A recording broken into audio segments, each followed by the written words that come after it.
नमस्कार दोस्तों, स्वागत है आपका हमारे चैनल बी एक्स एजुकेशन में। दोस्तों, आज हमने आपके लिए हर बार की तरह आज भी एक नई कथा लेकर आए हैं। यह कथा हनुमान जी और उनके गृहस्थ जीवन से संबंधित है। यह कथा आपके लिए खास होने वाली है, इसलिए इस कथा को पूरा सुनिएगा। तो चलिए कथा प्रारंभ करते हैं। सभी लोग यह जानते हैं कि हनुमान जी ने कभी विवाह नहीं किया और ना ही उनकी कोई पत्नी थी। हनुमान जी ब्रह्मचारी थे। लेकिन क्या आप जानते हैं इस रहस्य के बारे में कि हनुमान जी की एक पत्नी और एक पुत्र भी था?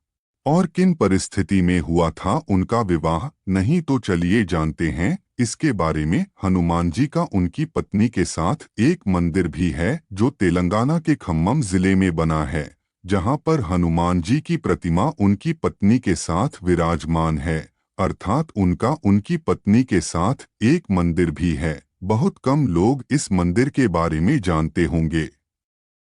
यहाँ पर हनुमान जी के उनकी पत्नी के साथ दर्शन करने के लिए दूर दूर से लोग आते हैं। और यह मान्यता है कि उनकी पत्नी के साथ दर्शन करने के बाद घर में चल रहे पति पत्नी के बीच के सारे तनाव खत्म हो जाते हैं। मंदिर से जुड़ी कथा के अनुसार उनकी पत्नी सूर्य भगवान की पुत्री थीं। इस मंदिर में हनुमान जी अपने ब्रह्मचारी रूप में नहीं बल्कि गृहस्थ रूप में अपनी पत्नी सुवर्चला के साथ विराजमान है। उनकी पत्नी का नाम सुवर्चला था। पराशर संहिता में हनुमान जी के विवाह का उल्लेख है। हनुमान जी की पत्नी सुवर्चला भगवान सूर्य देव की पुत्री थीं। कुछ विशेष परिस्थितियों के कारण ही बजरंगबली को सुवर्चला के साथ विवाह बंधन में बंधना पड़ा।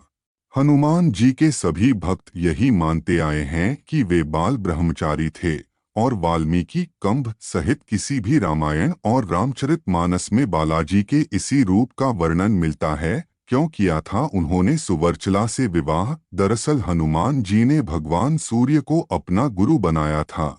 हनुमान सूर्य से अपनी शिक्षा ग्रहण कर रहे थे। सूर्य कहीं रुक नहीं सकते थे, इसलिए हनुमान जी को सारा दिन भगवान सूर्य के रथ के साथ साथ उड़ना पड़ता और भगवान सूर्य उन्हें तरह तरह की विद्याओं का ज्ञान देते। लेकिन हनुमान जी को ज्ञान सिखाते समय सूर्य के सामने एक दिन धर्म संकट खड़ा हो गया। हनुमान जी को कुल 9 विद्या सीखनी थी। कुल 9 तरह की विद्या में से हनुमान जी को उनके गुरु सूर्य ने 5 तरह की विद्या तो सिखा दी, लेकिन बची 4 तरह की विद्या और ज्ञान जो केवल किसी विवाहित को ही सिखाया जा सकता था। और हनुमान जी पहले ही पूरी शिक्षा ग्रहण करने का प्रण ले चुके थे और इससे कम पर वो मानने को राजी नहीं थे। इधर भगवान सूर्य के सामने संकट था कि वह धर्म के अनुशासन के कारण किसी अविवाहित को कुछ विशेष विद्याएं नहीं सिखा सकते थे। ऐसी स्थिति में सूर्यदेव ने हनुमान जी को विवाह की सलाह दी और अपने प्रण को पूरा करने के लिए हनुमान जी भी विवाह सूत्र में बंधकर शिक्षा ग्रहण करने को तैयार हो गए। लेकिन हनुमान जी के लिए दुल्हन कौन हो और कहां से वह मिलेगी, इसे लेकर सभी चिंतित थे।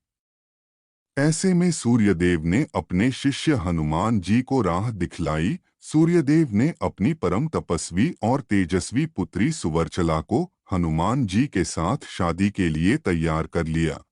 इसके बाद हनुमान जी ने अपनी शिक्षा पूर्ण की और सुवर्चला सदा के लिए अपनी तपस्या में लीन हो गई। इस तरह हनुमान जी भले ही शादी के बंधन में बंध गए हो, लेकिन शारीरिक रूप से वे आज भी एक ब्रह्मचारी ही हैं।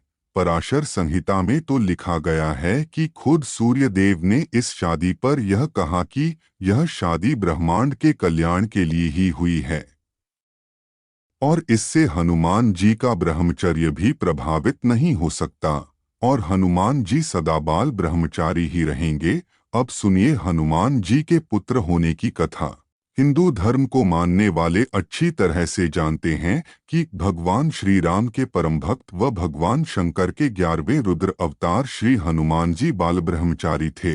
लेकिन बहुत ही कम लोग ये बात जानते हैं कि शास्त्रों में हनुमान जी के एक पुत्र होने का वर्णन भी मिलता है। शास्त्रों में हनुमान जी के इस पुत्र का नाम मकरध्वज बताया गया है।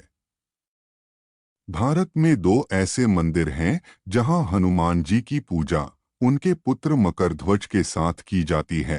कहते हैं जिस समय हनुमान जी सीता की खोज में लंका पहुंचे थे, तब मेघनाद ने उन्हें पकड़ा और रावण के पास ले गया। तब रावण ने उनकी पूंछ में आग लगवा दी और हनुमान ने जलती हुई पूंछ से पूरी लंका जला दी। जलती हुई पूंछ की वजह से हनुमान जी को तीव्र वेदना हो रही थी। इसे शांत करने के लिए वे समुद्र के जल से अपनी पूंछ की अग्नि को शांत करने पहुंचे। उस समय उनके पसीने की एक बूंद पानी में टपकी, जिसे एक मछली ने पी लिया था। उसी पसीने की बूंद से वह मछली गर्भवती हो गई और उसे एक पुत्र उत्पन्न हुआ। उसका नाम पड़ा मकरध्वज। मकरध्वज भी हनुमान जी के समान ही महान पराक्रमी और तेजस्वी था। उसे अहिरावण द्वारा पाताल लोक का द्वारपाल नियुक्त किया गया था। जब अहिरावण ने श्री राम और लक्ष्मण को देवी के समक्ष बलि चढ़ाने के लिए अपनी माया के बल पर पाताल लोक ले आया था, तब श्री राम और लक्ष्मण को मुक्त कराने के लिए हनुमान जी पाताल लोक पहुंचे और वहां उनकी भेंट मकरध्वज से हुई। हनुमान जी और मकरध्वज के बीच काफी युद्ध हुआ और उस युद्ध में हनुमान जी ने मकरध्वज को उल्टा लटका दिए। उसके बाद मकरध्वज ने अपनी उत्पत्ति की कथा हनुमान को सुनाई। तब हनुमान जी को पता चला कि मकरध्वज उन्हीं का पुत्र है। हनुमान जी ने अहिरावण का वध कर प्रभु श्री राम और लक्ष्मण को मुक्त कराया और श्री राम ने मकरध्वज को पाताल लोक का अधिपति नियुक्त करते हुए श्री राम ने मकरध्वज को धर्म के मार्ग पर चलने की प्रेरणा दी। इस प्रकार हनुमान जी के विवाहित होने का उल्लेख शास्त्रों में दिया गया है। दोस्तों, आपको यह कथा कैसी लगी? अगर अच्छी लगी तो प्लीज चैनल को लाइक और सब्सक्राइब नहीं किए होंगे तो प्लीज जरूर कर दीजिएगा। तो दोस्तों, मिलते हैं इसी प्रकार के अगले नए वीडियो में। तब तक के लिए जय हिंद, जय भारत।